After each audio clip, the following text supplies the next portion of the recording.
Da-da, da-da-da-da, da-da-da-da-da-da-da-da-da-da-da-da-da-da. I think you missed a couple of notes there. Did I? Yeah. But there we go. Oh! Bingo. That was his name-o. Yes.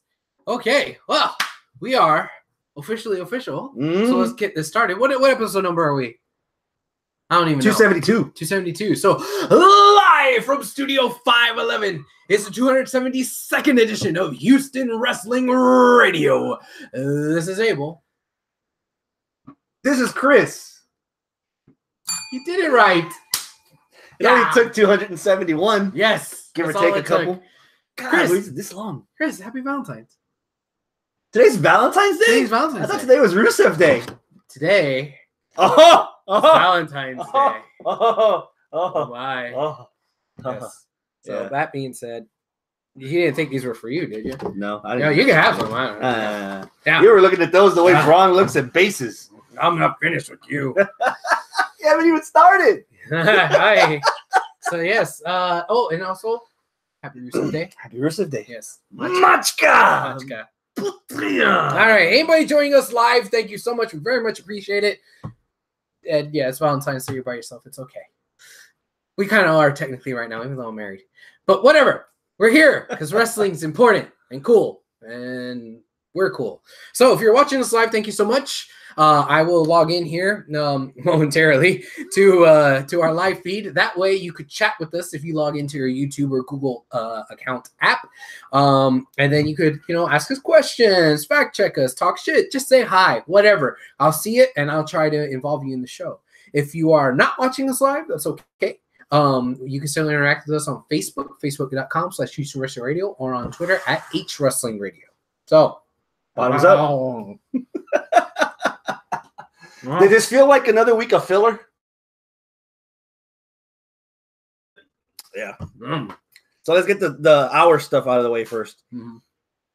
Any impression on 205 Live? A fun episode. Mm-hmm. We need closed caption. I know I'm from Houston, so I was supposed to like Shipley's better than I like Krispy Kreme. Don't. But I like Shipley's better than I like Krispy Kreme. Thank you. Krispy Kreme's only cool when you walk in and they give you the first donut free, so that means you can be a cheapskate and not have to buy a whole dozen. Uh-huh. But then after like 45 minutes, they're paperweights. Yeah. Shipley's. Well, the bread becomes a paperweight. Yeah. But the icing on top just oozes off and turns into like water. Like mutagen. Yeah, like it's not good. Stay how they're supposed to all day.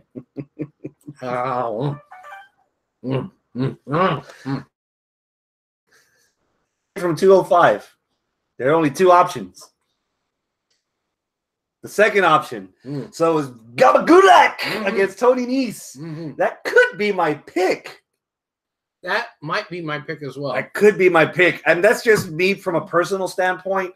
One of the few things that has kept me invested in a 205 Live brand /show/loser weights. And Gulak went bananas, dude. Gulak did go bananas. I was very impressed with the mean streak, I guess you say, of Gulak in this match. Holy crap. I didn't think the dude had it in him, and I didn't think this match warranted it, but the commentary made me be like, oh, okay, maybe it does warrant it, or maybe he's just crazy, which I'm cool with that. That's where they're going with the storyline. My only nit to pick, if anything, glorious, was I might have saved that match for the second round at least.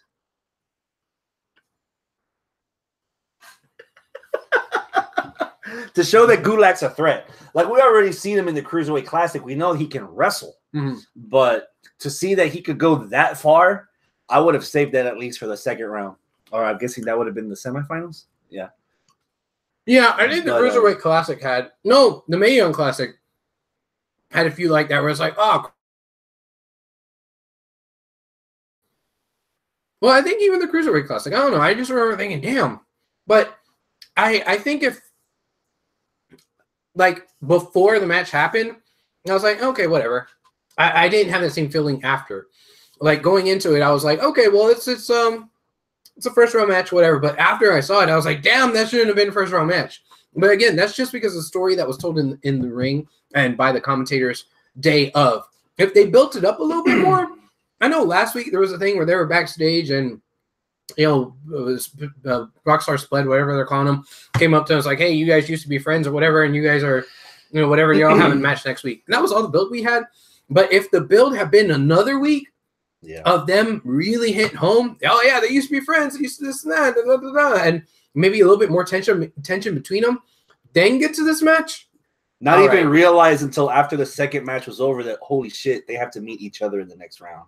And the realization, like somebody like Drew Gulak could have sold it very well just through facial expressions, like realizing, I just won, but now I got Tony Nese next.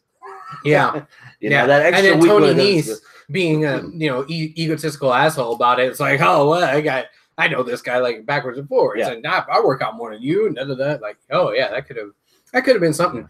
The only thing that kind of brings it down for me a little bit is the complaint you always have that I'm always like, nah, I poo on it.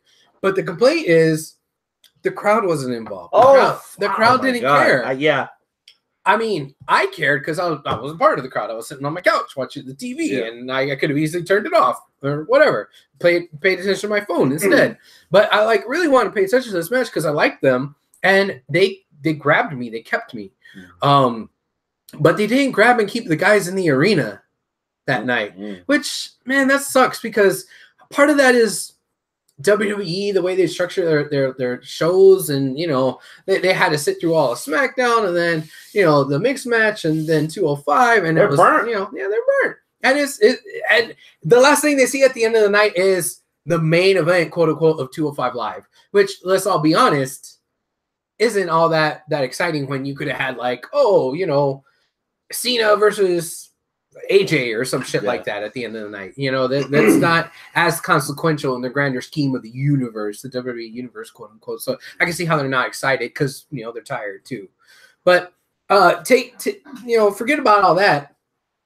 I was almost willing. But you want to talk about the first match from that evening? I was surprised that and you know what? The first one hurt me a little more because of the same complaint that the crowd wasn't in it. I couldn't give a fuck about the crowd in the second match because I was invested. That's all that mattered to me. Right. But that first match, I didn't know how Andrews and Tozawa were going to gel. And the fact that the crowd wasn't buying it, for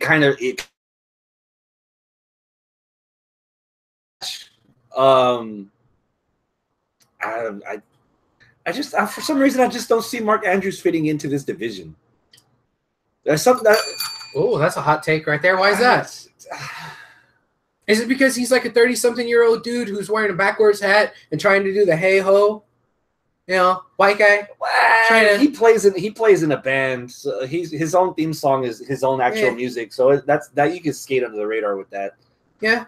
Okay, so it's not that. I think his character, it's weird because 205's already given me the impression that you have to wrestle because the characters there aren't cutting it. They had to get characters from outside. The only character that they've developed, that they fleshed out, has been Gulak. Tony Nese has gone the come up, but that you're still working on. Tozawa was on the come up too. Yeah, wasn't he? I think Andrews is already ready for the main roster. 205 isn't technically the main roster. Oh, hell no. No. When you're getting crickets because you're like the last hour, people are ready. Yeah, I think Andrews is ready to fit in on like Raw or SmackDown already. I think he's above. I kind of think he's above the division of the 205. Really? Because when you first said that you didn't think he belonged, I thought you meant like he wasn't good enough for 205, much less the main roster. But you went the opposite direction where I thought you were saying. You're saying that he's ready for prime time? Yeah. Really? Yeah. I'm not feeling you on that one myself. But I'm okay with him being in 205. Him getting this upset victory over Akira Tozawa. I was cool finger, by the way. I cut it while I was cooking today. I just sliced the tip of my finger. But you're right-handed though, right? Yeah, I'm right-handed. Okay, so I'm fine. You're fine. Well, that's okay. Okay. Yeah. The biggest shocker for me throughout the entire night was actually the development and the introduction, Buddy Murphy. Yes. Buddy Mr. Murphy. Alexa Bliss. Mr. 204.4. So if you round it down to 204. You can't even round it up to 205. So yeah, 204.4. All right. That was a nice little video package. Hey, I was in NXT as NXT champion. We were on top of the world, lost the title. So they become part of 205 Live, which even though we share on 205 and they're like, it's not as important, this and that, whatever. These are the kind of steps that you need to take to make it more important. A guy who would presumably go to the main roster, be like, no, I want to cut weight so I could be in the 205 division. Whoa. Okay, that's kind of a cool. big deal. That's the kind of shit you need to do, man. I was hoping we would get that with Goldust, like have a build like on camera, but this off camera thing just felt just as fine for me. To be honest, because I knew who it was. I guess. I mean, if we saw, and it's not just saw people cutting weight to get in there, although that is one thing, but people wanting to be in 205 that are recognizable. For example, Hideo. Yeah, Hideo's been there, and he hasn't really done a whole lot, but he didn't really do a lot in NXT either. But this was kind of an opportunity to be like, hey, this guy wants to come to 205 Live. He wants to compete for the Cruiserweight title. And that kind of makes the belt seem more prestigious and the division seem more prestigious. So those are the kind of things. Yeah, those are the kind of things that you got to do to make it, a little bit more shiny. That's it for the 205. All right. Seth, welcome. Thank you for joining us. He says baseball's back. It is. Pitchers and catchers reported for spring training this week. So, hey, baseball.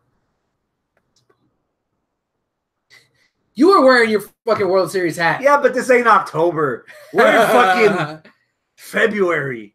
Yeah. Call me in August, September. All right. Porsche sitting on the couch says Gulak was a beast in championship wrestling from Hollywood. Okay. I believe you. I have watched a little bit of championship. He's in better shape now than he was when we first saw him in the Cruiserweight Classic. Okay, cool. All right. So that's that. All right. So it's NXT 205. What else we got? No, that's 205. Oh, we haven't talked about NXT. Yeah. But before we get there, sorry. Been waiting to do this all night. Oh, because something happened last night. Do I need to get another donut? No, we're gonna need your complete participation because Lana is the best. Lana's number one. Her first win. Machka. Her first win on WWE television. Yes. Well, television. Right. Facebook Live. Right. Against Bayley in this mixed match challenge. What do you think of the match? It was pretty good. I didn't quite pay enough attention to it as I should have. But she tried to go and use the foreign object, and Russo was like, "No, you can't use that." And step away from the guitar. Step away. And Elias was like, "Come on!" And he's like, "You." Then Russo drops the guitar and runs like hell. Yeah, it was cute. Yeah, I liked it. It was fun, man. I think I'm the most surprised out of everyone because even I didn't think the Mix Challenge was going to be this entertaining. Okay. It has been very entertaining so far. Hot take number 2. Oh, they really want to make it interesting. Oh, next week, someone's wrestling next week in this Mixed Match Challenge. That's got my attention. Who? Exactly. I don't even know. Like, I don't know what's going on next week. Charlotte? Yeah, Charlotte and Bobby Roode are teaming up next week. Oh, okay. So how convenient would it be if, say, someone with a briefcase on Facebook Live after the match? Oh, Carmella cashes in after the Mixed Match Challenge. Mixed match. Everybody fucks up saying that. Mixed match challenge. Wow.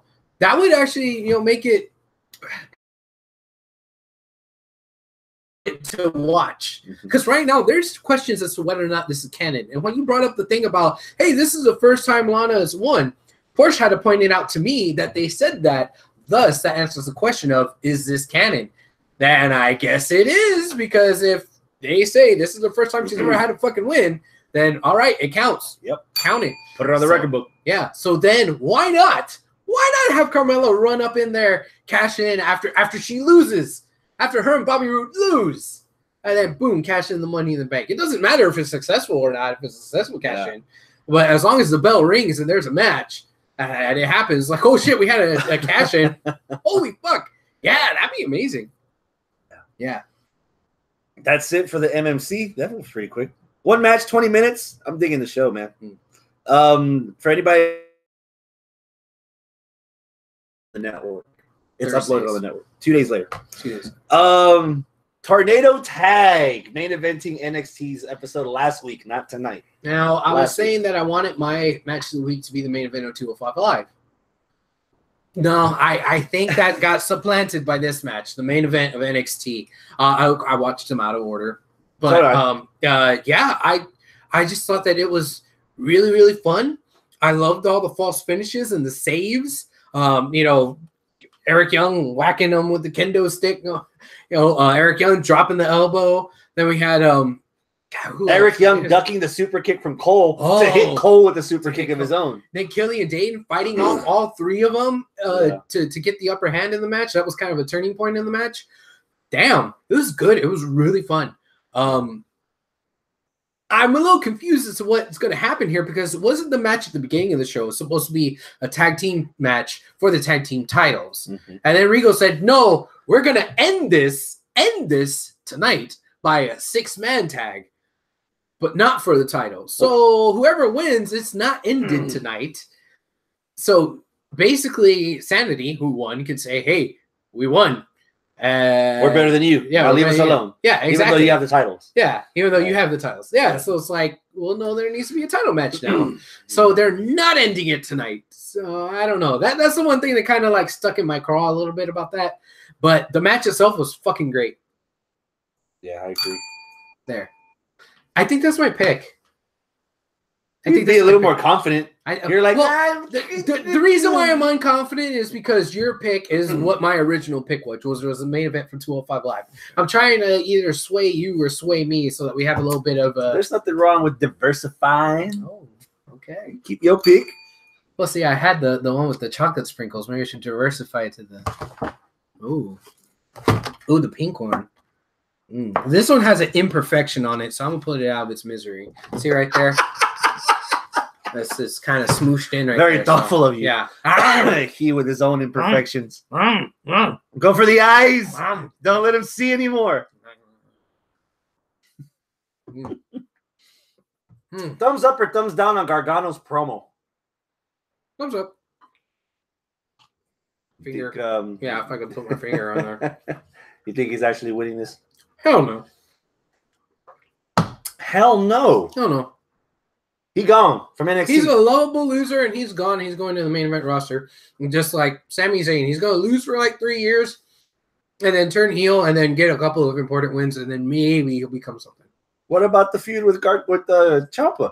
You're telling me Ciampa just on one leg for 9-10 months, and all of a sudden you're going to continue the feud on the main roster? He's gone. He's on the main roster. Oh, well. Put that shit on simmer. You know what? Have that shit. Have that shit piss off Ciampa even more. I never got or whatever when he finally gets called up to the main roster. Ciampa feuds with Almas because Almas got rid of Gargano, and then Ciampa wins the belt, and then Gargano's even more pissed because he can't go back to get vengeance. And he is just full of angst and piss and vinegar, and he becomes a Sicilian psychopath yet again.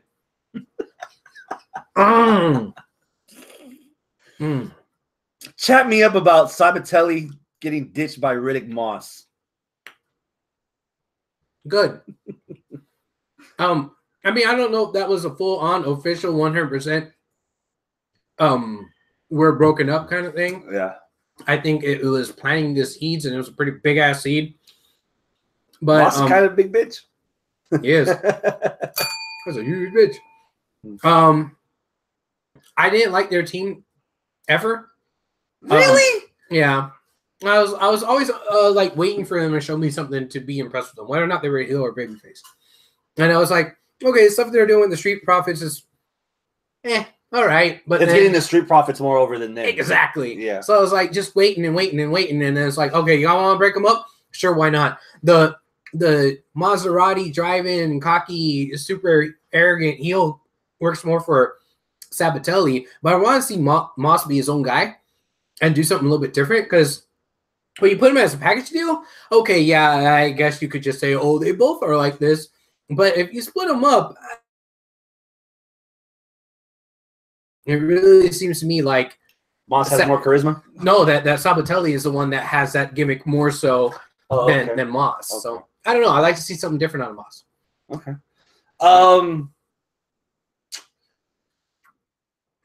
Strawberry. Yeah, we saw them in the Dusty Rhodes Classic last year, baby. Mm-hmm. They didn't really do much. Mm-mm. Saw them post tournament. They haven't really done much. Mm-mm. I'm a car guy, and even I wouldn't have put a Maserati as Rich White Boy. I would have found something else. Yeah, it's a failed experiment. Well, pull the plug before something gets. Is it Rich White Boy or Rich International Playboy? He's supposed to be Italian. That's why he has the Italian car.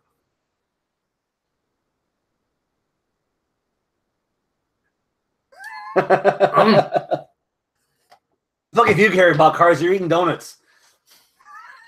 What?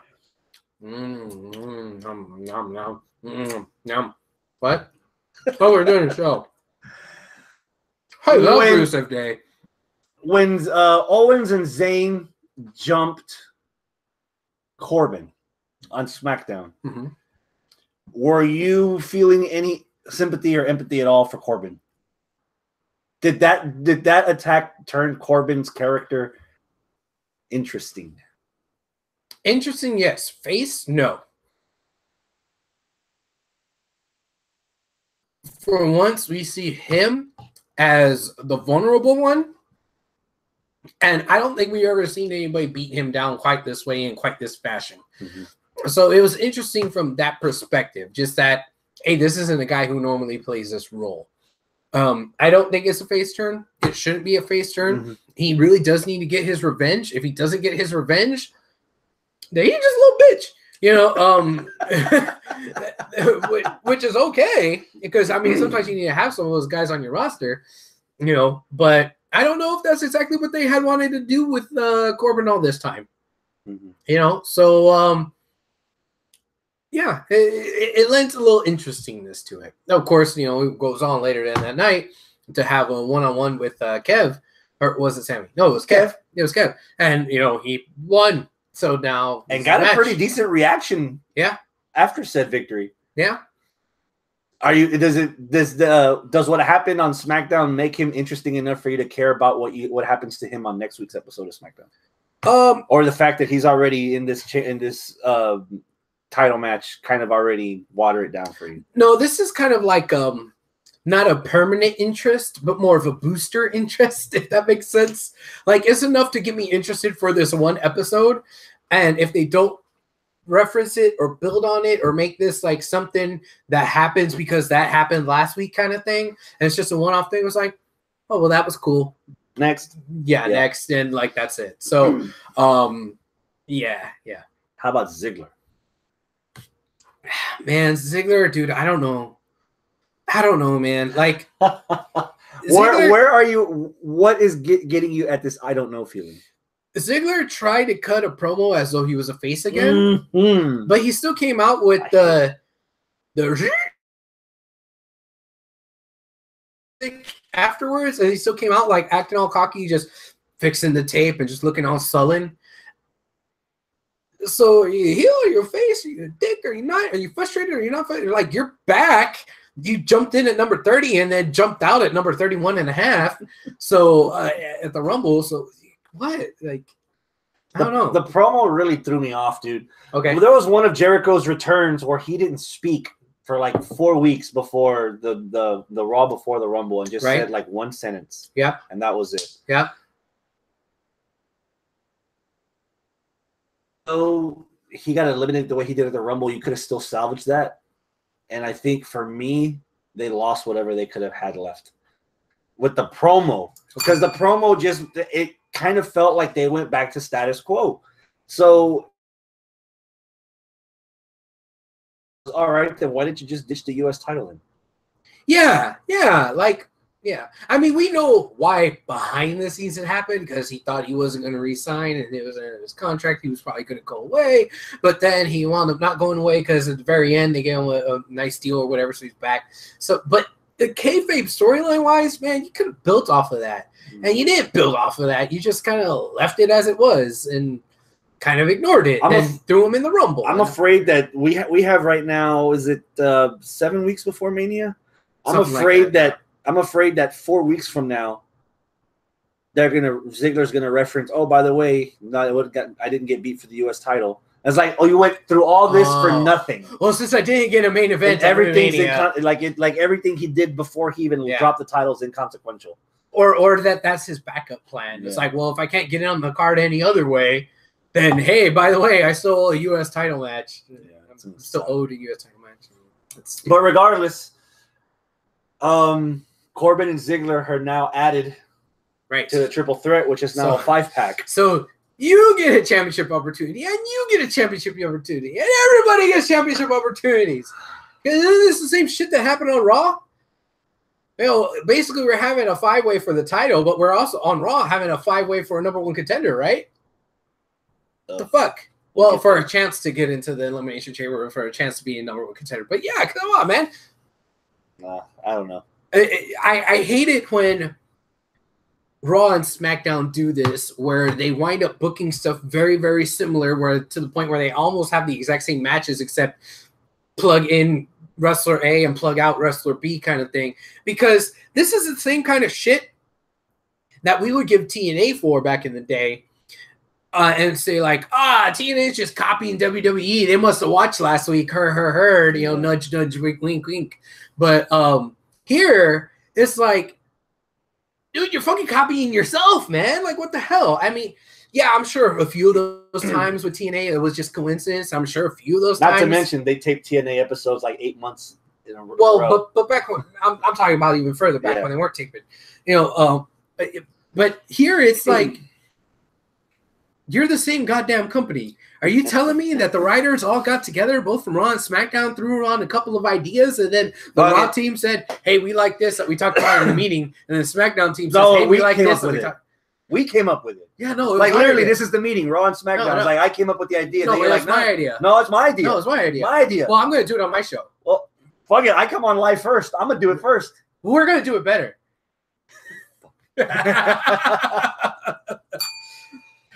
It feels like the pay-per-views are kind of running into each other because we're getting most of the same shit. Now that you just mentioned that, it's like, oh my god. Robert, welcome. What took you so long? I don't know. He was late today. At this point, shouldn't the 5-way just become a ladder match or an elimination chamber? Why don't we have 2 chambers? One at FastLane. FastLane, the chamber on the road, or some stupid shit. Chamber on wheels. Oh, well, we could get an end to all that mess soon. How's that? Apparently, people that bought tickets for the Backlash pay-per-view in May got emails congratulating them that now it's not only a SmackDown pay-per-view, it's a Raw and SmackDown pay-per-view. Rumor has it that WWE is looking to co-promote all the pay-per-views now. All so fucking like 16 of them? 16 of them are going to be both Raw and SmackDown. What the fuck? Yeah. Where did you hear this? News with a Z? Mm-hmm. Well, actually, there's confirmation on the on Ticketmaster that on the listing they updated that it's now a Raw and SmackDown show, and a lot of emails have gone out to people. I don't know how I feel about that. No, I do know how I feel about that. Yeah, I don't like it. No, sir, I don't like it either. Dude. You're building up to a pay-per-view every 3 weeks. A co-branded pay-per-view every 3 weeks. So you may as well forget about the undercard and the mid-card on both Raw and SmackDown. Because you're going to have main event for Raw, main event for SmackDown, co-main event for Raw, co-main event for SmackDown, then women's, and then boom, that's like 6 matches on your card. What about the U.S. title? What about, the cruiserweights? What about the Intercontinental title? Oh my God. What about the tag? Imagine if they make every pay-per-view 4 hours to fit in everybody's shit.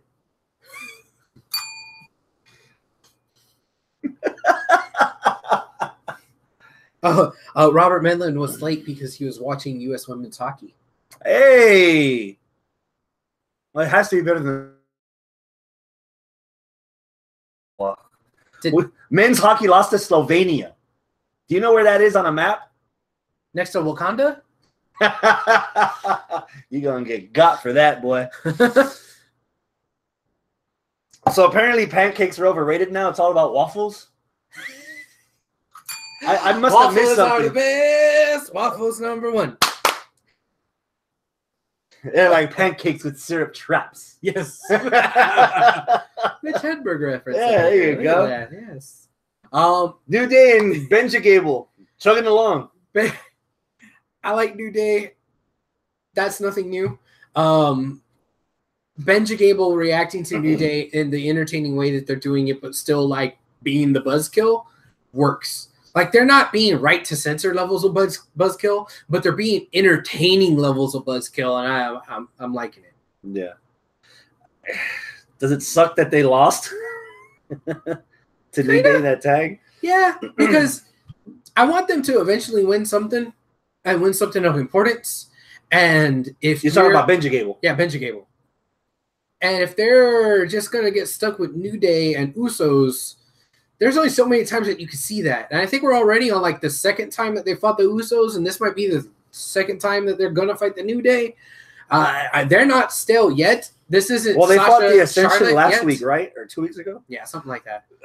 But eventually it's going to get into that Sasha versus Charlotte territory where it's like, man, I really want to see this. Oh, man, this is going to be good. Oh, they're trading wins back and forth.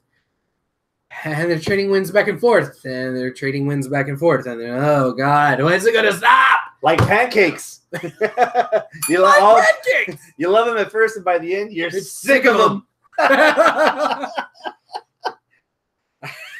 Because you're making this reference that you've already seen this match 19 times. Yet on the flip side, they're pushing. We mentioned this for the last couple of weeks. We had that Uso promo that, again, I don't know where they're getting these promo classes from, but they got some swagger, some confidence behind them now. Yeah. And then all rowing. Yeah. So a match that we had for about 12 and a half months straight a couple of years ago, and now we're going to start to do that all over again. Yeah. You ready? Is a fresh coat of paint enough to make you forget? But it's on both teams, though, so it helps. Okay. These aren't the face painted Usos. These aren't the Wyatts. Because I would say the same thing. Because I kind of forgot that was a thing until it was mentioned that was a thing. I was like, oh yeah, they have fought a lot before. But the fresh coats of paint made me forget all about it, which is exactly probably what WWE wanted. They wanted me to forget all about it. You know, and I did. Not the team you were looking for. Yes. It's like, oh, the Bludgeon Brothers. They're brand new. We haven't ever seen them before. Like, wait a second. Yes, we have. I'm hoping the chemistry is still there between the Usos and the Bludgeon Brothers, because I would love to see the Bludgeon Brothers against Benja Gable. Yes. Like Demolition against the Heart Foundation. You know, brutes against people that are technical, that know how to take you out. Mm-hmm. And Usos being the high fly flippy dippies, that's fun. Even then, they're grounded a little more than they were before. Mm-hmm. But yeah, it's slowly but surely the SmackDown division going to come up again. I'm hoping they figure out what to do with either Ascension or Fashion Files, though, because we need at least one more of them. And then who else is on there besides those 6 teams? Other tags? Yeah, other tags. We don't have Mojo and Ryder anymore. No, it's hard to keep up because 2017 was the year of the divorces, right? All these teams broke up left and right. We had one a month, and you did the math. God damn. I don't know. I can't come up with anybody else on the SmackDown tag division. I don't know. Listeners, help us here. Who are we forgetting? Unless it's time to bring somebody up. Oh, like who? Like who? You got me in suspense. No, you didn't have a fucking plan. You were asking me because you wanted the answer from me. No, I just wanted to tease you. You son of a bitch. You son of a bitch. Let's end SmackDown talk with Jinder. What'd you think of that entire segment? We had it was kind of cringy. It was cringy, Rude, man. Apparently being the face, but calling out Orton because he doesn't like Orton's facey stuff. When you don't like the facey stuff, that makes you not a face. And then now came Rusev. Was it? But Rusev? He had a point. He had a point. Most good heels do. Okay. Paul Heyman, 95% of the time. Okay. Because Triple H didn't want to work Tuesdays. Yeah. And then Jinder. Jinder finds a way to lay them both out. Robert Medley says, are the cologne. But anyway, okay, yeah, Jinder. So the U.S. picture right now with Rude, Orton, Jinder, and I don't know if you want to include Rusev in there, but because of last week. Yeah. What do you do with this? Do you just give us Rude versus Orton at Mania? Man, I don't know. Or is it because Mania, we got to fit everybody in something? Yeah. Man, there's too many 5-ways, 4-ways, Elimination Chamber, all these fucking multi-man matches. It's like, fuck, dude. I enjoy a multi-man match just as much as the next guy, if not more. But man, it's good. It's too much right now, man. Like pizza's good, but you can't have pizza. You're a traditional Valentine's Day person, huh? What? You don't want the polygamy. You want like the commitment. I get. Are we talking about wrestling? Eventually, it gets there. Okay. What? What? That's SmackDown. AJ wasn't on the show. Was Nakamura on the show? No. Why? Why were they on the show? They should have been on the show. That's going to be a main event for WrestleMania, and they don't want on the show. They're your best fucking guys on the fucking thing, and you don't have them? What the hell? It's been 40 minutes. Can we finally talk about the Braun concert? Yes. Yes. Question. Yes. Has WWE jumped the shark on the Braun Strowman character? Fuck no. Defend yourself. It's not jumping the shark, because when I think of jumping the shark, I think of, okay, I'm done with this. I am not done with this. I was fucking thrilled and laughing my ass off, and I want to see Braun do more crazy, stupid shit. Like, even though it was silly, which is kind of out of character for Braun, it was still in the character of this Hulk that nobody else normally does. He's flipping over tractor trailers and ambulances and surviving garbage can crushing, truck crushing, whatever, compacting. And like, yeah, he casually walks around with a stand-up bass. Yeah, stand-up bass. It's like bigger than me. Yeah, of course. That's fucking awesome. Bigger than Braun. Yeah. Like it was, just a ham hock. Like, yeah, man, that was fucking entertaining, and that was still quote unquote on brand because of the strength stuff, even though it was a little off brand with the silliness. I was okay with the silliness because he kind of was self-referencing himself a little bit. So even though he's this big brute badass monster among men, he still knows that he could still do his own brand of comedy stuff. It kind of felt like Big Show almost. Big Show, he was always like, oh my God, he's the big guy and he's going to kill everybody. But every now and again, he'll say something stupid. So it humanizes him a little bit more. He's not just some big brute and that's it. He's not one-dimensional. It adds a little bit more dimension. The catching of the hands. But is it too soon to humanize him? No. What's his catchphrase? You're going to catch these hands. Monster among men. Oh, that's his tagline. The monster among men that plays bass and laughs and fist bumps kids at the ringside. If you have a guy that's out there playing guitar and you want to have an equalizer, but a bronze-size equalizer, yeah, a stand-up fucking bass. That works, man. I think that's still... Okay. I don't know. I'm arguing for this, and this is great. I want to see more of it and see more of what he could do. I'm kind of getting a different vibe from you. So I'm just curious. I'm just curious. Okay. I was about to put your feet to the fire. In the moment for what it was, I liked it. Okay. I'm just curious where they're going to go with this. You're going to make all this effort for me to care about Braun, but you're not going to put him to main event WrestleMania? Yeah. They're doing all these nice little pretty things to distract from the obvious that, hey, by the way, we're still going to push Roman. We're still going to give you Roman. So bend over and take it. I like it. Look at the flowers. Just look at the flowers. Just count to 10. By 6, it'll be all over. Yeah. That's the part that bothers me, I think.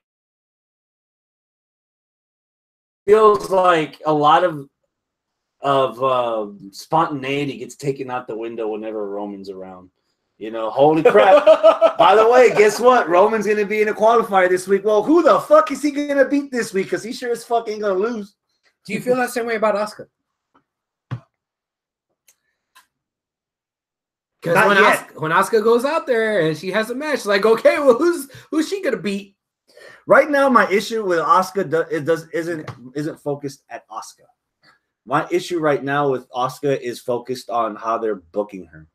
Because I'm sorry, I have a memory. As much as I drink, I still remember that Asuka's beaten Nia Jax about half a fucking dozen times already. And there's no fucking real reason why Nia needs to be in this match with that she sure as fuck doesn't deserve. You know, I'm right now under the belief that Ronda Rousey versus Asuka for the Raw Women's title can main event this year's WrestleMania. What? You think so? 6 days defending her women's title against a female champion who's beaten women in less than a tout video. In the moment of hashtag time's up and all hail women everything, right now is the time, if you're WWE, to strike the iron when it's the hottest. I don't think there's ever going to be another moment where two women can main event WrestleMania. Okay. Like, be the last match of the night. Build that shit like a UFC pay-per-view. Don't even have them face off in the ring. Just do promos where you see like the old Brock videos when he was having matches against someone and he's just talking shit.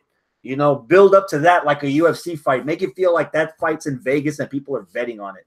Okay. And the fact that right now they're treating Asuka's Royal Rumble win like, oh, by the way, we could still fuck it up for you because we might throw Nia in there. WrestleMania with a loss on her record, no, into the triple threat with the woman that beat her, no. Like it takes away from like you're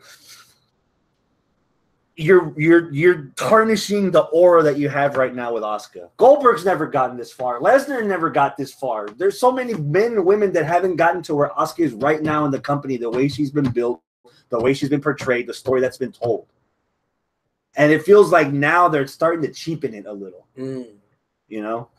Well, okay, pause right there. Hold on a second.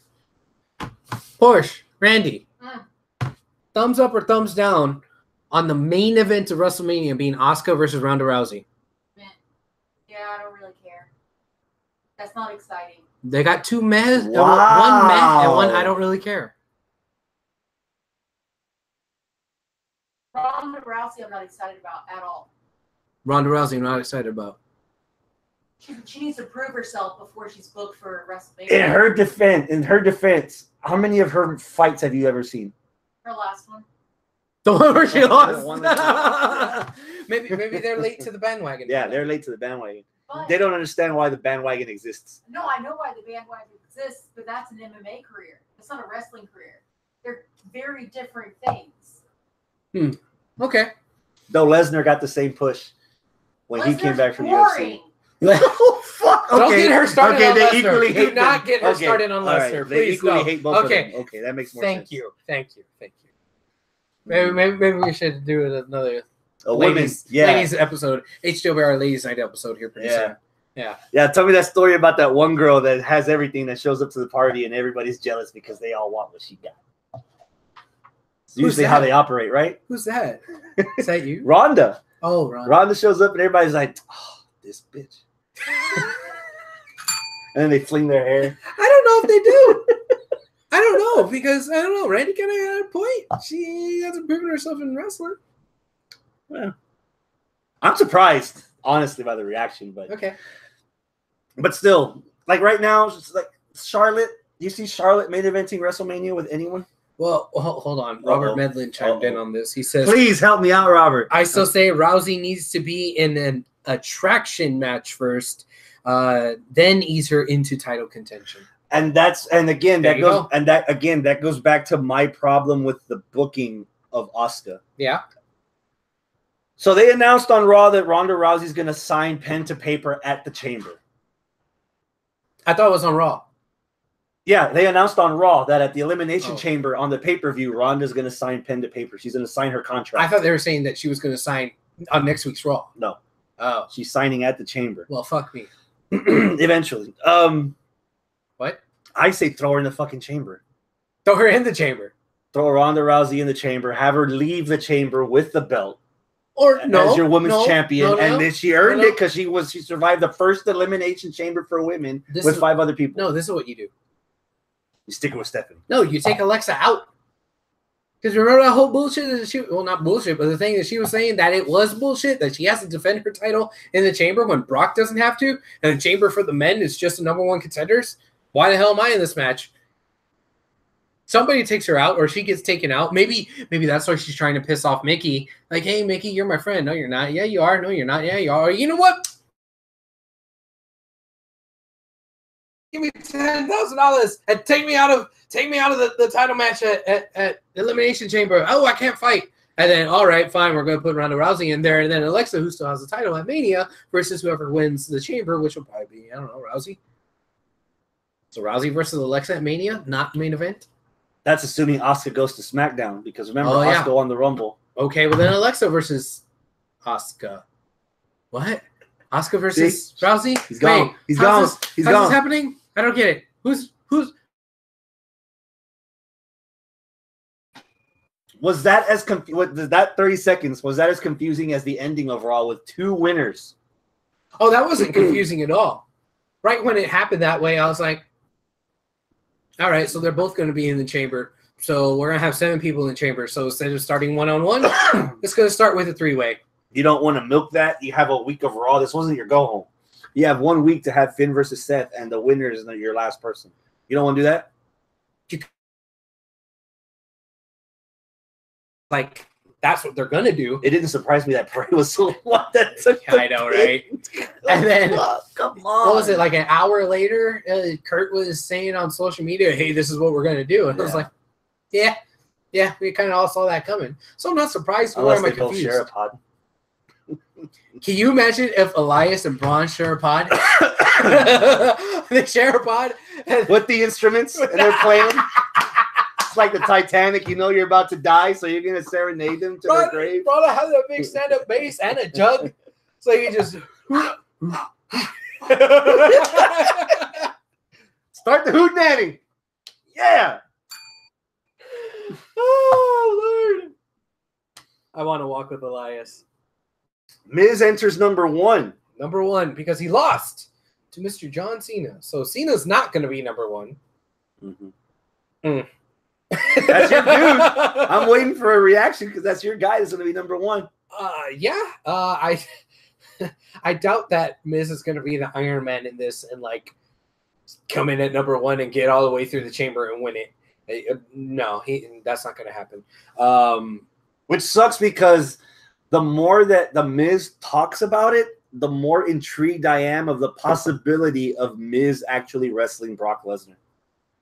And the more intrigued I'm about Miz just going back to the main event of WrestleMania. When he did it, back in WrestleMania 28, everyone, that guy shouldn't 27. be in the, or even more so. He shouldn't be in the main event. This is bullshit, this and that. And then like, hey, I'm here. You better deal with it. And then, nah, we don't have to deal with it. And then adios. And everyone hated the Miz. Yeah. And I felt like I was the only Miz mark in the entire fucking world until last year. And it's like, okay, cool. I'm waiting for him to get his second chance to be where he should have been this entire time. And I don't think they're going to do it with Braun and with him having the Intercontinental title and the feud with Roman and this and that. The time's not right, but I want that time to be right. Would you throw Miz on SmackDown? After Mania? Maybe. After Mania. Have them get rid of the Intercontinental title, have there be a fucking draft or something, and then he shows up on the blue. Imagine the main event picture right now. AJ, Nakamura, Owens, Zayn, Miz. That's a nice roster. That's a very indie friendly roster, which is kind of cool for the blue brand because I remember back during the first brand split. That was the brand that, like, you had your Triple H's and your Batistas on Raw, but you had your Guerrero. Yeah, your Eddie Guerrero, Rey Mysterio, Edge. You know, the guys that like should be main eventers, but not the guys that like hardcore wrestling fans like a little bit more than just the big guys. So I don't know. I can see that there's that difference there where SmackDown's probably trying to gear more towards the hardcore audience, whereas Raw, with the big name, is trying to be more of the traditional type of things that Vince likes. Where do you go with Broken Matt? Dude, Broken Matt, whatever. I don't know, man, because I feel like they've been starting this storyline for 3 months now. They're at that beginning stages where they're just introducing the Woken character and they're having the backstage, you know, crazy promos. But that isn't what made Broken Matt Broken Matt. Yeah, sure, he had crazy promos, but he did it in different settings. Where he showed up was fucking weird. You know, what he did in those settings was weird. The ancillary characters to the Broken Universe was what made it even more awesome. Senor Benjamin, Vanguard 1, you know, even Rebby and King Maxwell, you know, all of them made it what it was. But this is like just Matt, only Matt, not even fucking Brother Nero. You know, Jeff is nowhere to be found. And it's just Woken Matt. And what is Woken Matt? A guy who looks at the camera and cuts promos where you don't know what the hell he's saying. And he's just like, yes, and that's it. And a couple of, yeah, which is a good sliver of it, and he's doing well at doing it. It's just he's not getting the opportunities to do everything else. It's like you go to a really great pizza place that's usually pretty expensive, or Italian food place that's expensive, and you're, oh man, they have a special. Okay, cool. What's the special? Oh, $5 for a pizza. Okay, cool. And you show up and it's like, man, this place has really amazing garlic bread. They have good like salads, and they have this and that and all that. You show up and you're like, hey, I'm here for the special. Okay, the special is just one slice of pepperoni and that's it. Like, oh, well, I thought I was gonna get the garlic bread and the wine list and the badass salad and the dippy stuff with the oil and the shit in it. Like, you're hungry, aren't you?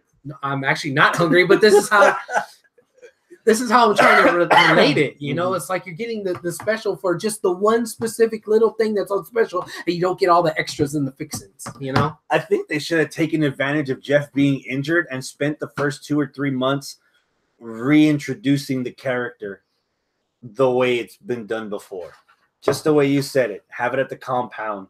Have the new universe introduced to what a Broken Matt is, what a Brother Nero is, what a King Maxwell is. You know, Hardy putting the batteries on his brand new Vanguard. You know, something. Yeah. You know, bring us all, catch everyone up to speed. And because I bet even now, Matt Hardy's been on the brand, whether he's Woken for 10 months. Yeah. And I bet there's still people asking, why is he doing this? Yeah. What's this delete stuff? Like, yeah.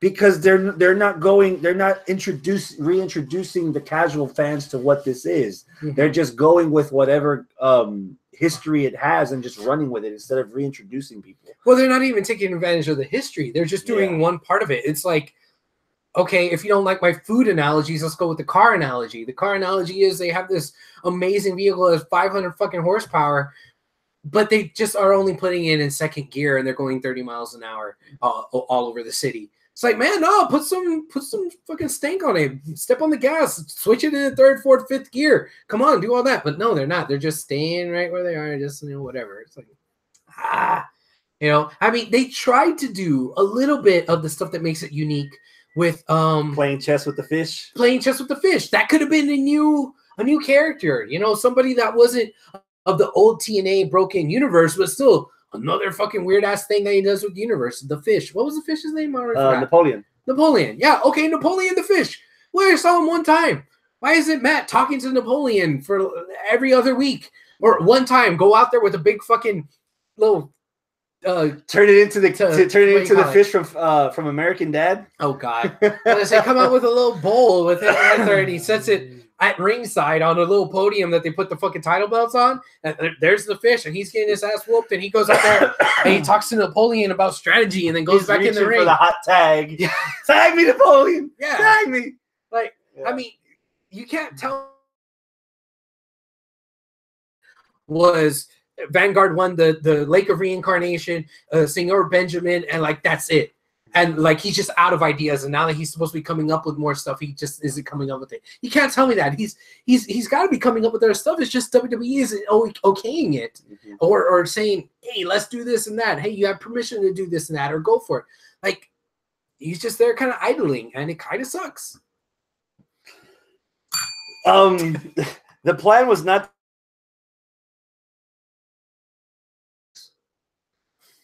That, sir, is not a downer. No. Why? The match was good. Match of the week ended it for me. I thoroughly enjoyed the match. It sort of reminded me on what Sheamus could have been and what's because we all know Roman is the hand-chosen picked guy, you know. And yeah, sure, he's lost a lot this year, and it's been a while since he's really been earnestly shoved down our throats. But for the most part, he's a made man. Roman is.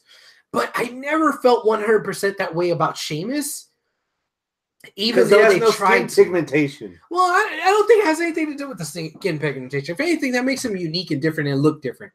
But they made him champ a couple of times. He won King of the Ring. He did this and that, but now he's just in this tag team with Cesaro, which that's a good tag team. Sheamus and Cesaro are good.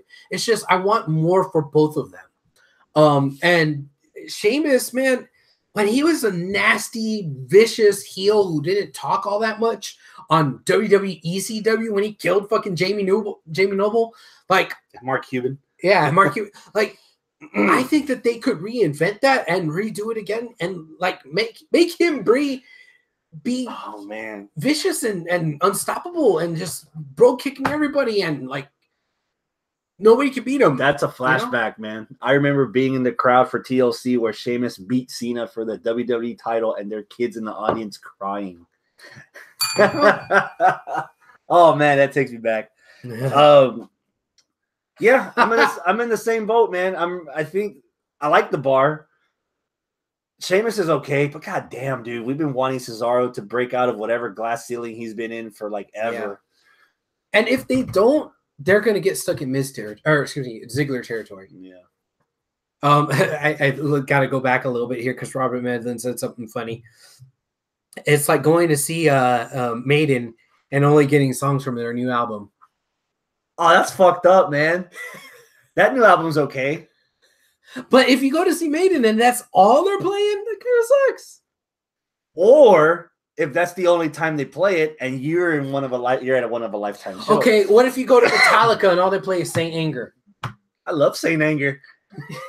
Right, but if that's all they play, I want to hear them fucking play one. Yeah, knowing that they play Master of Puppets. Knowing that they don't play Saint Anger live all the time, if ever, then I'll be that guy to be like, holy crap, I was there to that one time they played Saint Anger live. Yeah, never mind. Just don't listen to this guy. Is it time to break up the bar? I think so. I think so too, Robert. Yeah, it's time to break up the bar. If you do something with the guys as individuals. If you break them up and just let them flounder around and not even get Intercontinental title championships, then no. But break them up and push them, yes. Yes. Not yet. Oh. Here's why. Why? Because we had this conversation earlier. Why? Sheamus and Cesaro against the Bludgeon Brothers, against Benji Gable.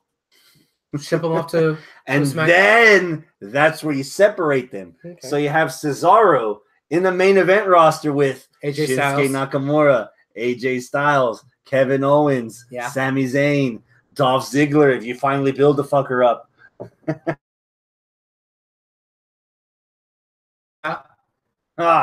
Robert says you could be sending Bobby Roode in exchange for The Miz. Think that'll work? Roode on. Work? Yeah. Yeah. Send Roman to SmackDown. Send Roman to the UK division. To the show that hasn't even been done yet. Yeah. All right. Anything else? Dude. One of those weeks, man. It's one of those weeks where you're waiting for the next pay-per-view. Yeah. This feels like... Yeah.